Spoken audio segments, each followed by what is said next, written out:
Hi guys, అందరూ ఎలా ఉన్నారు? ఈరోజైతే మనం పార్వతీపురం మా బావ వాళ్ళ విలేజ్ వచ్చామండి. అక్క ఫోన్ చేసి మన పొలాలు కోయిస్తున్నాము, బావ అక్కడే అయిపోయాడు, కొంచెం సాయంగా ఉంది రారా అంటే నేనైతే ఇక్కడికి వచ్చాను. ఇక్కడికి వచ్చి చూస్తే మనం చేయాల్సిన పని ఏమీ లేదు. మా బావ ఎంచక్క ఇదిగో ఈ వరి కోత మిషన్ అయితే పెట్టించేసాడు పొలంలో. సో ఇది పెట్టించాక మనకంత పని ఏమి ఉండదండి. తన పని అది చేసుకుంటుంది, మన పని మనం చేసుకోవడమే. మన పనుల్లో ఒకటే ధాన్యాన్ని పట్టుకొని మన ఇంటికి తీసుకుపోవడమే.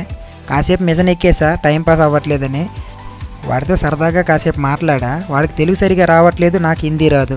సరే ఏం చేస్తాం, ఆ సౌండ్కి కూడా అంతగా మాటలేం సరిగా వినిపించట్లేదు. తర్వాత మళ్ళీ దిగేసాను కిందకి.